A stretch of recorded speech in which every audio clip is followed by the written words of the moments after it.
जब बात हो फिल्म इंडस्ट्री के लेजेंड की तो आमिर खान का नाम सबसे पहले याद आता है। आज हमारे सामने एक शख्सियत जिन्होंने अपने काम से फिल्म इंडस्ट्री में एक नई मिसाल कायम की। आज आमिर खान को दिया जा रहा है एक खास ट्रिब्यूट उनकी एक्सीलेंस के लिए, और इस खूबसूरत सफर में उनके साथ थे उनके मेंटोर जावेद अख्तर जी। चलिए आज आमिर खान की दुनिया को एक बार फिर से याद करते हैं सिनेमा का जादूगर फिल्म फेस्टिवल के इस शानदार लॉन्च के साथ।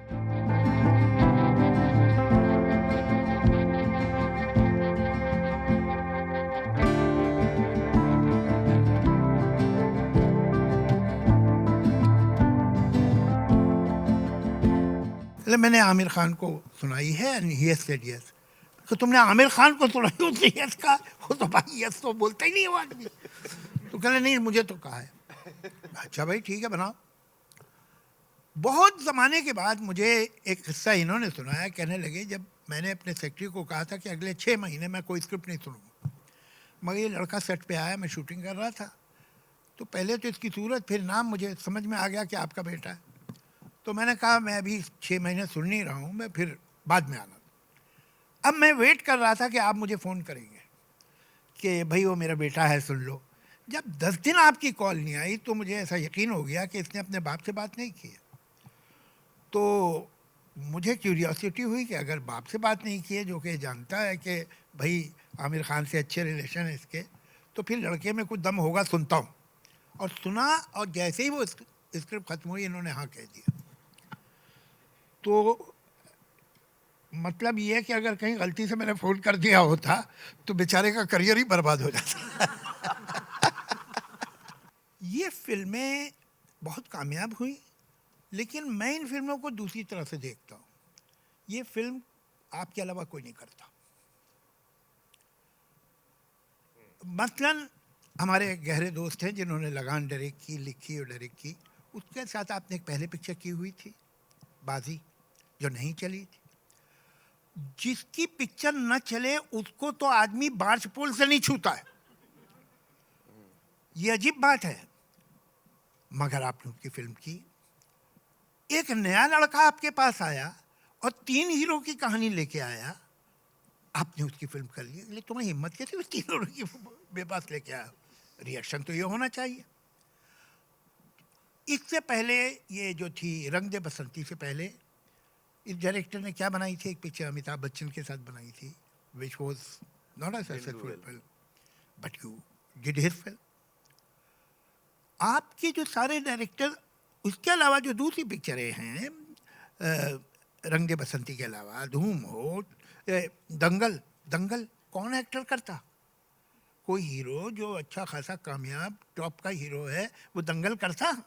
इम्पॉसिबल, नहीं करता। कि एक आदमी जो भद्दा मोटा हो गया है और उसकी बेटी उसे एक सीन ये है कि कुश्ती में हरा देती है, नामुमकिन।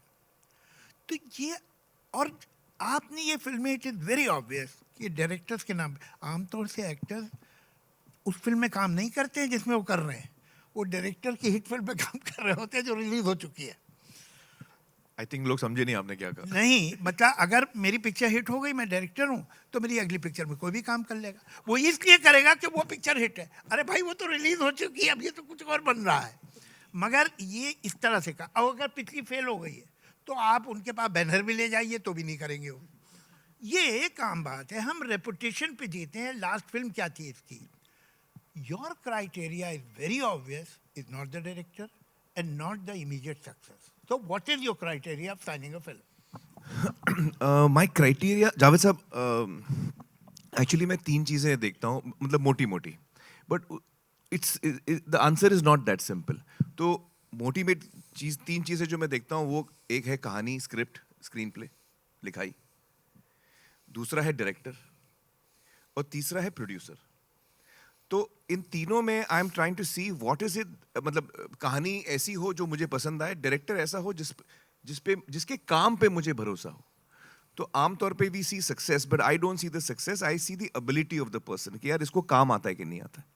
Because success I know is not, you know, it often determined by many multiple things, but the person should know the work. काम आना चाहिए, तो ये डायरेक्टर को काम आना चाहिए। इसका जवाब मैं थोड़ा पहले से शुरू करता हूँ। जावेद साहब, जब मेरी पहली फिल्म रिलीज हुई जी, तो उस वक्त कामयाब हो गई, मैंने सिर्फ मंसूर के साथ काम किया था तब तक, जी नासिर साहब के साथ काम किया था एज एन असिस्टेंट। और जब कामयाब हुई तो उसके बाद मुझे बहुत सारे ऑफर आए। I am talking of 1988। इतने ऑफर आए, मतलब मैं 300-400 ऑफर आए थे, मजाक नहीं कर रहा हूँ मैं। Almost every day I used to get some 15-20 offers, पता नहीं कहाँ से प्रोड्यूसर आ रहे थे। और मैं नया था, मुझे समझ में नहीं आया कि फिल्म में साइन करना, इवन साइनिंग वन फिल्म, कितनी बड़ी जिम्मेदारी होती, उस वक्त मुझे अंदाजा नहीं था।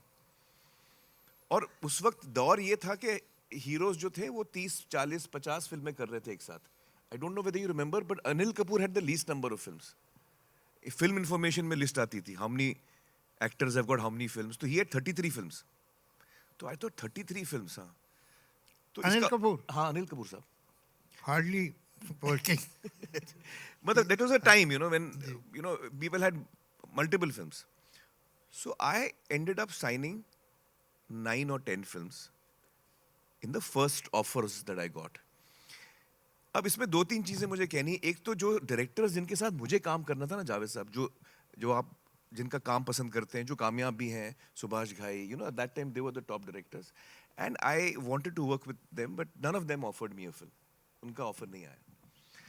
तो जो आपने बाकी कभी उनका शुक्रिया अदा किया? चलिए खैर। तो बाकी जो मुझे ऑफर्स आए उसी से मैंने चुने। और फिर चुनने के बाद जब उन फिल्मों की शूटिंग शुरू हुई तब मुझे अंदाजा हुआ कि एक्चुअली मैंने क्या हिमाकत की। और कुछ 9 फिल्में थी मेरे साथ, मैं दिन में 3 शिफ्ट कर रहा था। और चूंकि बड़े डायरेक्टर नहीं थे, नए डायरेक्टर थे, या directors who still had to make it, and producers भी नए थे ज़्यादातर। तो when the shooting of these films began, I realized that I had made a mistake.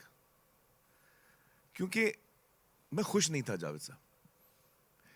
मैं घर जाता था और मैं रोता था, मैं मजाक नहीं कर रहा हूँ। I used to get so disturbed, क्योंकि मैंने कहानी सुन के हाँ कहा था, लेकिन हर इंसान का नजरिया अलग होता है। तो that lesson was a very big lesson for me. Those 6 months, 1 year, which I was struggling, I realized that it's not only the script. The director has to be as good. Everything ultimately is in the director's hands. ये मुझे realize हुआ in that journey of 6 months, 8 months, 2 years, when I was doing these 9 films. Second thing I realized is that script कुछ भी हो, अगर director जो है, होता क्या है कि मैं स्क्रिप्ट सुनता हूँ, मैं एक उदाहरण एग्जांपल देता हूँ कि सीन ये है कि एक खूबसूरत से पहाड़ पे रोमांटिक सीन चल रहा है, हीरो जो है पहाड़ पे खड़ा होकर गाना गा रहा है। अब मैं सोच रहा हूँ पहाड़ जो है कश्मीर है, कश्मीर की वादियों में हम गाना गा रहे हैं। डायरेक्टर सोच रहा है यार खंडाला में कर लेंगे, मुझे पता है प्रोड्यूसर का बजट इतना नहीं है, खंडाला में भी अच्छी वादियां हैं। प्रोड्यूसर सोच रहा है फिल्म सिटी पे 2-3 टीले हैं, वहां कर लेंगे। तो मैं कश्मीर में सोचता हूँ, लेकिन उसकी शूटिंग अल्टीमेटली होती है फिल्म सिटी वहां। तो दिस आई रियलाइज्ड अजय कि यार जाना था जापान, पहुंच गए चीन। तो आई रियलाइज कि यार 3 चीजें बहुत इंपॉर्टेंट है। It's not just one thing, it is the director, it is the script and the producer. Because अगर आपका प्रोड्यूसर कमजोर है तो आपने कितनी भी अच्छी फिल्म बना लो, आप उसको रिलीज ठीक नहीं मिलेगी, वो आपको रिसोर्सेज ठीक से दे नहीं पाएगा, आप कहीं ना कहीं फ्रस्ट्रेट हो जाओगे क्रिएटिवली, या एट द एंड रिलीज आपकी ठीक नहीं होगी। So I say these 3 things are most important, and this was the big lesson I learned in the first 1 year of my starting to work in films. 1 साल में मैंने ये सबक सीखा जो मैंने आज तक फॉलो किया। I didn't break this. पहला जो वो था आपका रिलीज का सिलसिला, वो कौन सी पिक्चर है थी? कयामत से क़यामत तक पहली हुई ना, वो तो हुई। उसके बाद दूसरी फिल्म जो आई मेरी राख, that was my second film also. It was shot second, it release second. उसके बाद आई अव्वल नंबर, उसके बाद आई लव लव लव।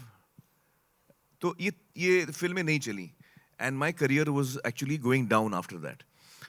तो the media had announced me as one film wonder, and rightly so. I don't blame you all at all, I was a one film wonder. तो उस वक्त ऐसा हो गया था जावेद साहब कि मुझे पता था कि मेरी ये 3 फिल्में नहीं चली हैं, और जो आगे 6 आने वाली वो भी नहीं चलने वाली, वो इससे बदतर है। तो मुझे नजर आ रहा था कि मेरा करियर जो है वो it's going down the drain. मुझे लगा मैं दलदल में फंसा हूँ और मैं निकल नहीं पा रहा हूँ. I am just sinking deeper. I can't come out of it. That time a very important thing happened in my life. मुझे भट्ट साहब के यहाँ से फोन आया. एक फिल्म का उन्होंने ऑफर दिया मुझे. And this is I am talking about now before the release of दिल, बिफोर द रिलीज ऑफ 3-4 फिल्में फ्लॉप हो गई थी और अब लग रहा था कि ये तो गया आदमी. उस वक्त मुझे ऑफर आया एट माई वर्स्ट. तो मैं बहुत खुश हुआ. अच्छा, उस वक्त भट्ट साहब वॉज ऑन द राइज. सारांश, अर्थ, नाम 3 सुपरहिट दी थी. और उनका फोन आया, मैं उनसे मिलने गया. उन्होंने कहानी सुनाई. उनकी कहानी मुझे पसंद नहीं आई जावेद साहब. और मैं शाम का वक्त था. कहानी सुनने के बाद जब मैं गया था तो मैं इतना एक्साइटेड था कि यार ऐसे लग रहा है मैं दलदल में हूं और भट्ट साहब ने हाथ दे दिया. मुझे बस हाथ पकड़ना है, मैं आउट ऑफ इट. एक अनाउंसमेंट आ जाए भट्ट साहब के साथ, I will get a new lease of life कि भाई भट्ट साहब की फिल्म आएगी तब देखेंगे. एक देख दो फिल्म फ्लॉप चल जाएगी बीच में. So I was dying to say yes to him. I reached him and मुझे कहानी मजा नहीं आया जावेद साहब. तो मैंने कहा भट्ट साहब can I take 1 day to think of. हाँ, तुम कल शाम को मिलते हैं. तो मैं घर गया. मैंने रीना से कहा, रीना यार मुझे कहानी पसंद नहीं आई, बट ये फिल्म करना बहुत जरूरी है, मैं क्या करूं. तो she said I don't know how to help you, you tell me, मतलब you decide. I couldn't sleep that night Javed sahab, क्योंकि मुझे पता था मैं ना बोलूंगा तो फिल्म भी गई, वैसे भी मेरा करियर जा रहा है, और भट्ट साहब को ना बोल रहा हूं मैं. और हाँ बोलूंगा तो ये फिल्म करनी नहीं है मुझे. और मैंने अपने आप को प्रॉमिस दिया हुआ है कि until the script, director and producer all 3 are not ticked off, मैं हाँ नहीं करने वाला हूँ. ये मैंने तय कर लिया था. Should I break what I had decided? This dilemma was with me all through the night. अगले दिन शाम को I went to अपना भट्ट साहब. I did not thought what to say, but I blurted out the truth. I said Bhatt साहब मैं नहीं कर पाऊंगा film. He said, I said मुझे फिल्म स्क्रिप्ट पसंद नहीं आई और मुझे पता है कि मैं कौन हूँ. आप इतने हिट डायरेक्टर हैं, मैं आपको ना बोल रहा हूँ. आप शायद इसके बाद मेरे साथ कभी मुझे ऑफर नहीं देंगे, but I don't know what else to say. तो इसे नहीं वो सब भूल जाओ. Why did you not like it?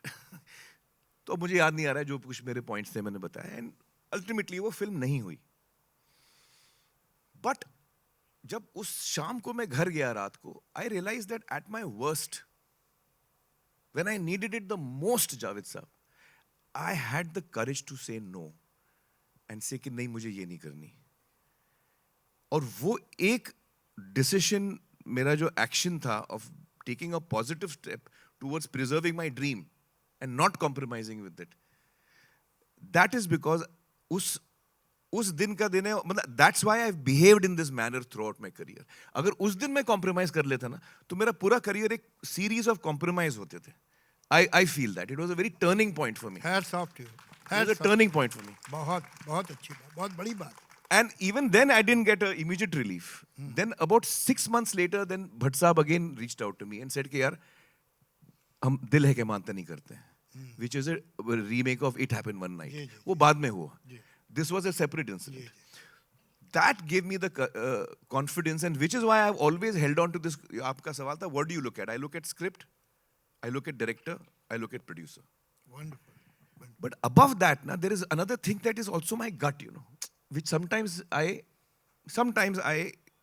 tend to deviate slightly if I feel that my gut is very strongly about one thing.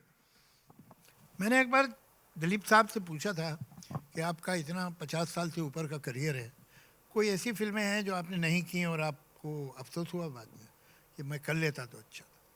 तो उन्होंने 3 फिल्मों का नाम लिया.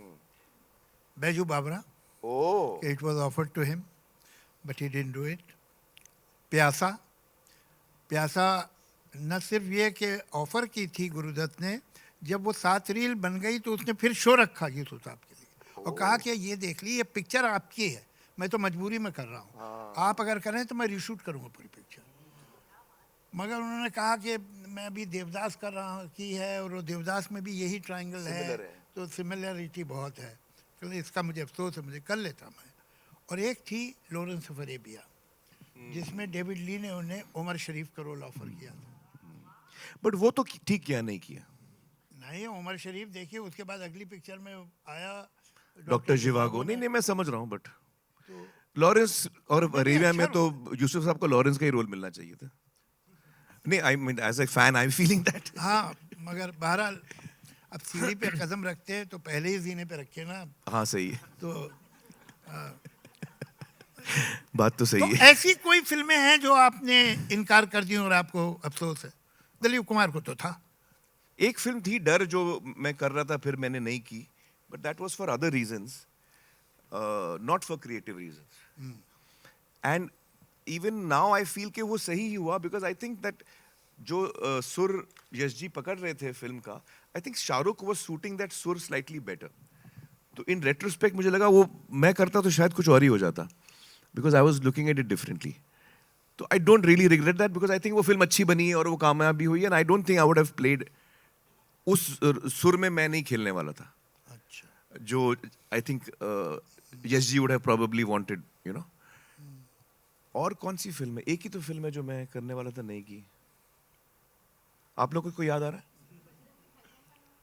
बजरंगी भाईजान, I had heard the script, but I had actually told the writer, Mr. Prasad, that इसमें Salman will suit better. I mean, not that it's my suggestion, but when I heard the script, that was my reaction. I said कि script बहुत, बजरंगी भाईजान की script मुझे बहुत पसंद आई थी, अच्छा। और मैंने कहा था ये बहुत अच्छी स्क्रिप्ट है, लेकिन ये मुझे लगता है आप सलमान के पास ले जाइए। वो सलमान के पास नहीं ले गए, वो कबीर के पास ले गए, and then eventually Kabir finally went to Salman, but that was my reaction. For example even Munna Bhai, Gandhigiri जो लगे रहो है, originally Raju had written a script where he wanted me to play that part, and the day he came to narrate the script to me, he said Aamir, actually जो script मैं सुना रहा था वो अभी change हो गई है और वो मुन्ना भाई 2 बन गई है, तो जो मैं सुनाने आया हूँ अभी कुछ सुनाने के लिए है नहीं। चलिए ठीक है, 3 का कोटा था, पूरा हो गया। नहीं, बट ये इंटरेस्टिंग बात है जावेद साहब कि वो ही आई सेड कि कौन सी स्क्रिप्ट है, मतलब जो तुम मुझे सुनाने वाले थे अब वो कुछ और बन गई है, तो ये सर अब मैं उसका मुन्ना भाई 2 बना रहा हूँ, लगे रहो बना रहा हूँ। तो ऐसे ओरिजिनल था क्या? तो ये सर ओरिजिनल थी, इट्स इंटरेस्टिंग जावेद साहब। ओरिजिनल थी कहानी के एक बंदा है जो इंडिपेंडेंस से पहले is a big freedom fighter, मतलब is a young guy whose Gandhian, is with the freedom movement and a small little chap, but he is been fighting it. Lathi charge में उसको सर पे लग जाती है and he goes into coma, and then he wakes up 40-45 years later. India has got independence, हम 90s में आ गए और दुनिया आगे बढ़ गई है, अब उसको लगता है अभी भी वही है वही है वो। तो that's why he talks to Gandhi and all that, because he doesn't know Gandhi is passed away, he doesn't know कि Gandhi has been killed. So that was his original concept. तो ही सर अब मैं नहीं सुना रहा हूँ क्योंकि अब तो मैं उसका कुछ और बना रहा हूँ। तो जब ही टोल्ड मी दिस रफली कि मैं ऐसे ऐसे कर रहा हूँ, I said even I agree, it's right, you should make it Gandhigiri, it will suit Munna Bhai 2, even I agreed with him. तो रिग्रेट मेरी एक भी नहीं है जावेद साहब, अभी तक तो नहीं। होने नहीं दे रहा। चलिए, हाँ, अच्छा, ठीक है। मैं बहुत ही, मतलब आपसे एक मामले में बहुत इम्प्रेस हूँ। देखिए, एक लाइन में हिट कई लोगों ने बनाई है। मनमोहन आपने देसाई खुद ने जावेद साहब जी, 18 मैं हिट मॉडर्न हूँ तो अपना नाम बाद में लूंगा। Out of 22। तो मनमोहन देसाई जो हैं, उन्होंने एक लाइन में हिट फिल्म बनाई है। यश चोपड़ा ने एक लाइन में बहुत सी हिट फिल्म बनाई है। एलवी प्रसाद ने एक लाइन में बहुत सी हिट फिल्म बनाई है। सलीम जावेद ने एक लाइन में बहुत सी हिट फिल्म बनाई। लेकिन अगर आप इन सब का काम देखेंगे तो they have moved only a certain genre. वो एक तरह की कहानियां भले अलग होंगी, लेकिन उनका धर्म जो है कहानियों का बेसिकली वो एक है। वो ऐसा नहीं है कि एलवी प्रसाद साहब ने एक जेम्स बॉन्ड की फिल्म भी बीच में बनाई थी, ऐसा नहीं हुआ। तो नासिर साहब ने, Nasir sahab is String of hits. One of the most underrated और under recognized producer director of film industry. मैं थोड़ा सा उनके बारे में ज़रूर आपको, अब ये भतीजे बैठे हैं, जी, ज़रूर इन्हें मालूम होनी चाहिए कुछ बात। बिल्कुल नहीं। देवानंद की जो इमेज है वो नासिर साहब ने बनाई। शम्मी कपूर की जो इमेज है वो नासिर साहब ने बनाई।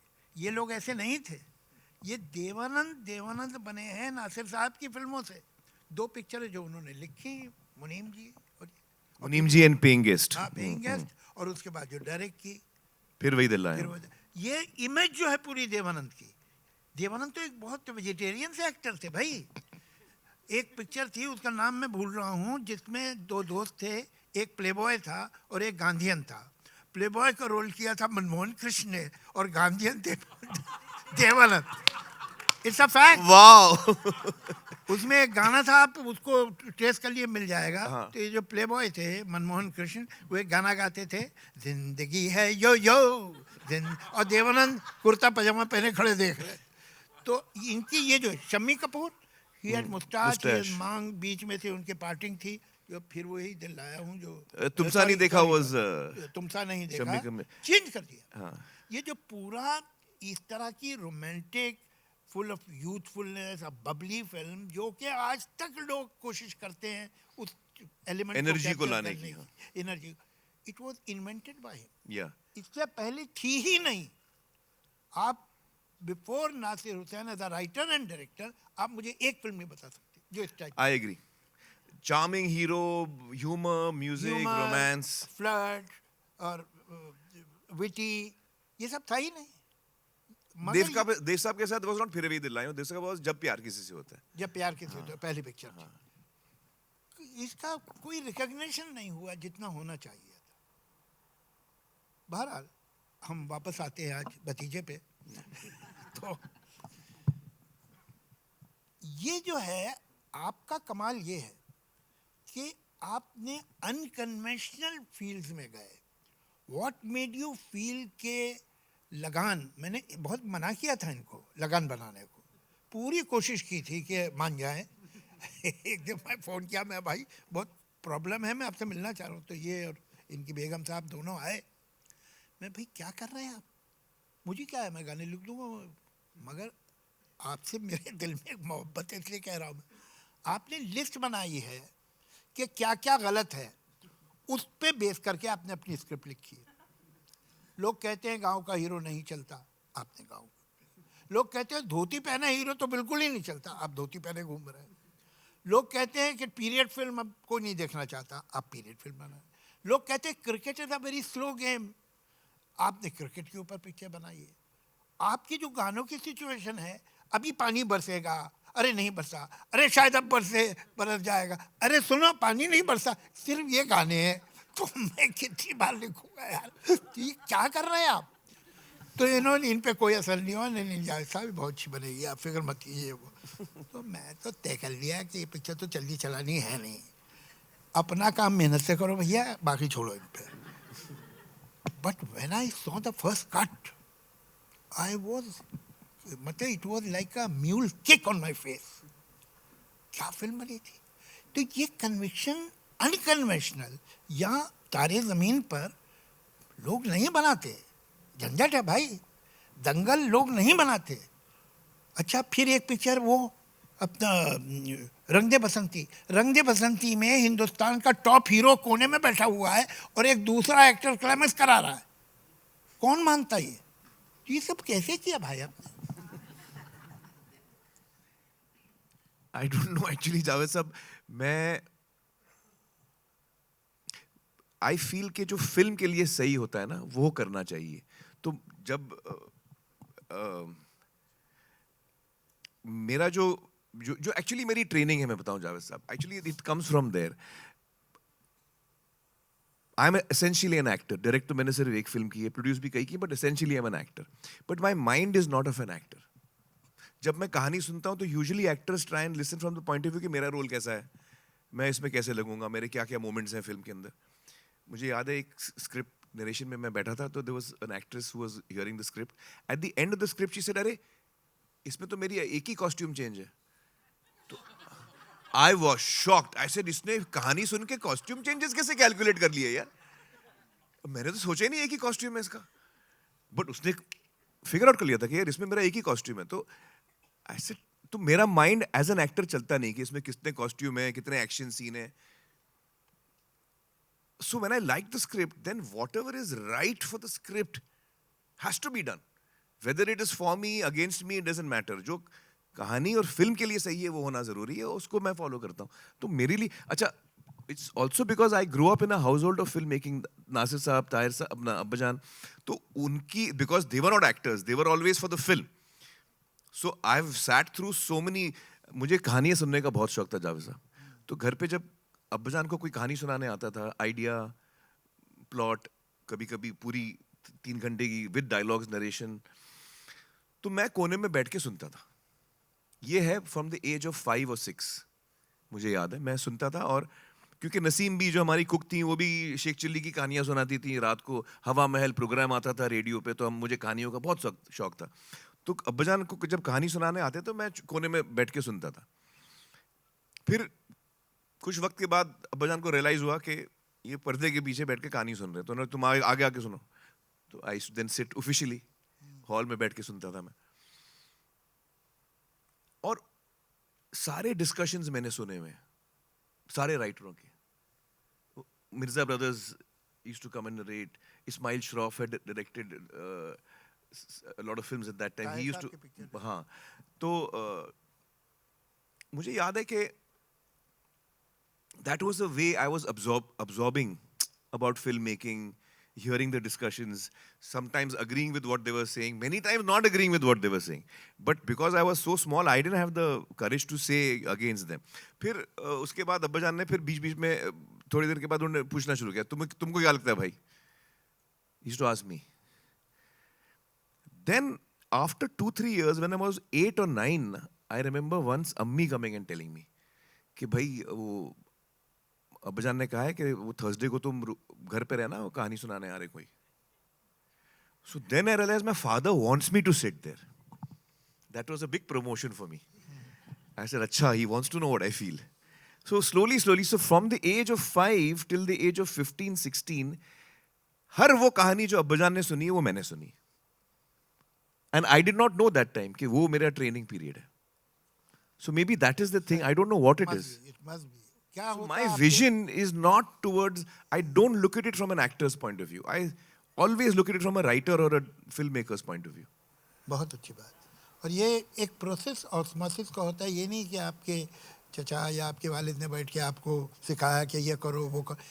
अगर वो आपके एटमॉस्फेयर में है तो वो खुद ब खुद सीप इन कर जाता है. जी. वो एक ऑस्मोसिस का प्रोसेस है. तो ये बहुत अच्छी बात है कि आप एक ऐसे माहौल में थे कि जहाँ कहानियाँ थी. बल्कि मैंने कभी कहीं पढ़ा था कि when you were very young and you were listening to the story, तो आपने एक राय भी दे दी थी जो कि जरा लोग चौंके कि बच्चा क्या कह रहा है. कुछ ऐसा हुआ था? ऐसे तो कई दफा होता था. अच्छा. And then as I started getting older, 11, 12, I started fighting for my points. कि मैंने कहानी सुनी, अब मैंने ओपिनियन दिया, अब मैं आर्ग्यू भी कर रहा हूँ कि नहीं मैं ही सही हूँ. जो होता है ना बच्चों में. If I'm not mispronouncing it, there is a word for it, enfant terrible. हाँ, infant terrible. हाँ, तो enfant terrible. तो ये ऐसे होते हैं ओवरग्रोन बच्चे. Overgrown बच्चे. चलिए, एक बात बताइए आमिर साहब, बिकॉज मैं आपकी जजमेंट का बहुत कायल हूँ और आप मुझसे 20 साल, एग्जैक्टली 20 साल छोटे हैं, लेकिन मैं आपको इस मामले में उस्ताद मानता हूँ. आपका जजमेंट जो है बहुत सही. आप तो एक बात बताइए कि इस वक्त बॉम्बे फिल्म इंडस्ट्री इतने बैकफुट पे क्यों है? इसकी फिल्मों में कोई कनेक्टिविटी नहीं हो रही है ऑडियंस से. साउथ की फिल्में डब होती हैं, उन हीरोज़ को हम जानते भी नहीं हैं. नॉर्थ इंडिया में उनकी पिक्चरें जो हैं कोई 600 करोड़ कर रही है, कोई 700 करोड़ कर रही है. और हमारी भी एक आध जो फिल्में यहाँ चली हैं वो भी डायरेक्ट की हुई है साउथ वालों की. क्या रीज़न क्या है? What has gone wrong with our people? Actually मैं इसको साउथ और नॉर्थ देखते ही नहीं हूँ जावेद साहब. For me a person is a person. वो बंदा बम्बई में पैदा हुआ है, यूपी में पैदा हुआ है या चेन्नई में पैदा हुआ है, उसमें कोई फर्क नहीं पड़ता. ये मेरा नजरिया है. According to me the problem we are facing is something different actually. बताइए. मेरी समझ, this is whatever I my thinking, is कि इस दुनिया में आज तक जब भी किसी ने कोई चीज बेचने की कोशिश की है कि भाई मैंने ये पैड बनाया है, आप मुझसे ये पैड खरीद लो, 10 रुपए में खरीद लो, तो आप सोचो कि यार ये पैड की जरूरत है मुझे या नहीं है. अगर ज़रूरत है आप ले लोगे, अगर आपको चाहिए ये पैड आप ले लोगे, और नहीं चाहिए तो आप नहीं लोगे, करेक्ट? यही business is conducted like this. ये एक ही फिल्म, एक ही इंडस्ट्री है पूरे वर्ल्ड में, और सिर्फ मतलब हम लोग ये कर रहे हैं। हम क्या कर रहे हैं, हम कह रहे हैं कि भाई ऑडियंस को कि हमारी फिल्म आ रही है, आप आओ, टिकट ले लो, और अगर नहीं लिया तो 8 हफ्ते बाद हम आपके घर पे आके ये छोड़ के जाएंगे। ये हमारा बिजनेस मॉडल है। मैं अगर इसमें कुछ भी गलत बोल रहा हूं तो मुझे आप बताइए कि भाई मेरी फिल्म आ रही है, आप आके देखिए, और अगर आप नहीं आएंगे तो 8 हफ्ते बाद मैं आपके घर पे आने वाला हूं, फ्री ऑफ कॉस्ट। फ्री भी नहीं, आप पैसे दे चुके हैं एक्चुअली, आपको शायद याद नहीं, आप पैसे दे चुके, आप मेरी फिल्म खरीद चुके हैं। मुझे नहीं आता एक आदमी को वही चीज 2 दफा बेचना, आपको आता है तो बेच दीजिए भाई, तो मुझे आप नहीं मुझे आता। बताइए, तो ये इस वक्त let me complete what I am saying. इसमें ऑब्वियस सवाल ये उठता है कि भाई ये फिल्म क्यों चल गई, फिर वो फिल्म क्यों चल गई। अब ये है कि मुझे जरूरत नहीं है। मैंने आपको बिजनेस मॉडल समझाया था, आपको अगर ये जरूरत है तो आप लेंगे, नहीं जरूरत है नहीं लेंगे। अब मैं जाता हूं थिएटर फैंसी के लिए। Earlier I used to go because I wanted to consume film, मुझे फिल्में देखनी थी, पहले मैं इसलिए जाता था। अब तो वो मैं कहीं पे भी देख सकता हूं, अपने जेब में आइटम है, मैं देख सकता हूं, कहीं जाने की जरूरत नहीं मुझे। अब मैं आ रहा हूं क्योंकि अब मुझे मेरा मूड हुआ आने का। उस पे आप बिजनेस मॉडल नहीं खड़ा कर सकते जावेद साहब। आप बिजनेस मॉडल खड़ा, गाड़ियां बेच रहे हैं आपके, भाई मैंने एक गाड़ी बनाई, आप गाड़ी खरीदो, नहीं लोगे तो आपके घर पे ड्रॉप कर दूंगा, ये कोई बिजनेस मॉडल हुआ? आप बताइए मुझे। तो we have killed our own business नहीं, according. it's a very, very good How argument. can I sell the same thing to you twice? I don't know. I appreciate that. But the fact remains that there are certain people who are doing it and collecting money which is totally unprecedented. वो कैसे कर रहे हैं? कोई तो reason होगा ना, उनकी भी फिल्म आएगी, आपके घर आ जाएगी बाद में फ्री, मगर लोग उनकी फिल्म देखने जाते हैं। वही तो मैं कह रहा हूँ, इस वक्त फैंसी पे डिपेंडेंट है ना। ये why we are out of fancy? Well, I think that one of the reasons also is that जो हिंदी में जो writers और directors हैं, perhaps they have been trying to do, trying to entertain an audience which is slightly more, they have forgotten their roots. जो basic emotion होता है, जो बहुत ही हमको भड़का लेता है, the sharper emotions, you know, there are finer emotions and then there are baser emotions. Revenge is a strong emotion. It's very easy to provoke also. It comes out very strongly. But doubt is an emotion which is a very halka emotion, doubt. I'm trying to create doubt I'm trying to, show you what doubt is. So it's a less attractive emotion. Anger, love, revenge. I'll say yes and no. ये सही बात है कि सलीम जावेद ने revenge तो निचोड़ के फेंक दिया, ये सच है। उसके बाद उसके लॉ ऑफ डिमिनिशिंग यूटिलिटी उस पर लग गई थी, लेकिन ये जो कहानियाँ बहुत बड़ी हिट हुई हैं ना, ये सब रिवेंज की कहानियाँ हैं, इनमें रिवेंज है और बहुत स्ट्रॉन्ग ड्रामा है। वाई वी हैव, हमारे ये कि साहब हमारा इंटेलेक्ट इतना बढ़ गया, दैट आई डाउट। कहीं एक इंटेलेक्ट बढ़ नहीं, आई डोंट मीन इंटेलेक्ट बढ़ गया, एक्चुअली मेरा मतलब वो नहीं था। जी जी, I think we are choosing to talk about different aspects of life.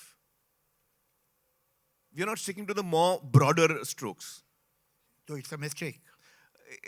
I mean, it's really, I feel each creative person has to make what he or she feels like making. At the end of the day, मैं वही बना सकता हूँ जो मेरे अंदर से निकलेगा। आप समझ रहे मैं क्या कह रहा हूँ? शायद मेरे लिए ऐसा है, शायद बाकी लोगों के लिए ऐसा नहीं है। आपके, you are one of the exceptions. तो मेरे अंदर से जो निकलेगा वो निकल रहा है। आई डोंट थिंक कि ये हिट होने वाला है, ये फ्लॉप होने, I don't think like that. नहीं, हिट और फ्लॉप की बात नहीं है। I go to different places to speak. मैं सेमिनार्स में भी बोलता हूँ और मैं कॉलेजेस में भी बोलता हूँ और मैं पब्लिक में भी बोलता हूँ।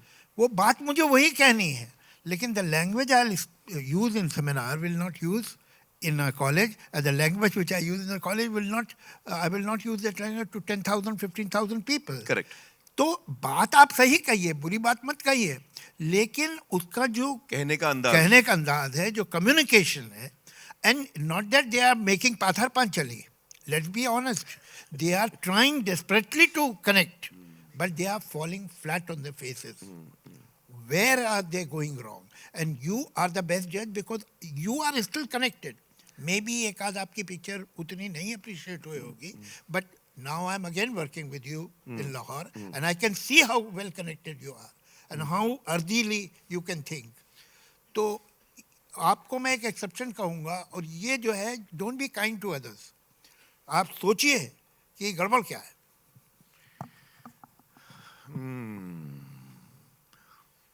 अब रिलेशन खराब हो तो इनक्यों. बोलिए था. नहीं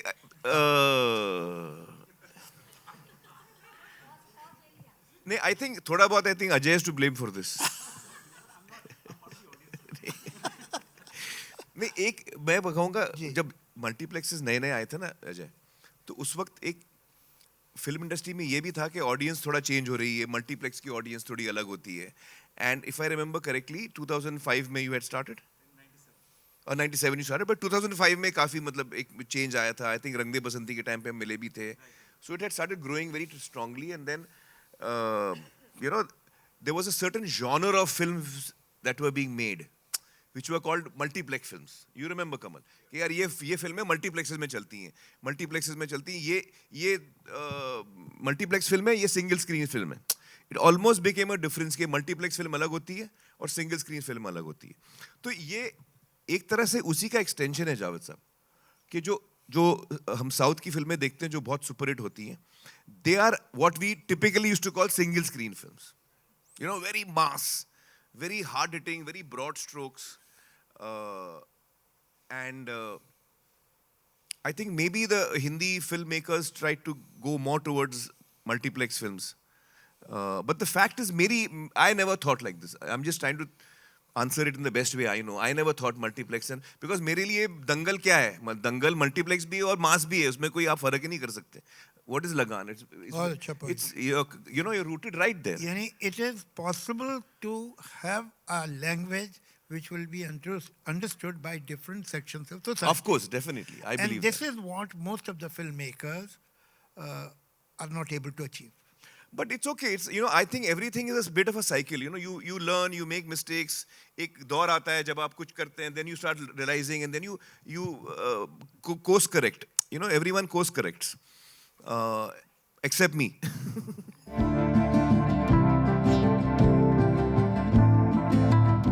मुंबई से ब्यूरो रिपोर्ट.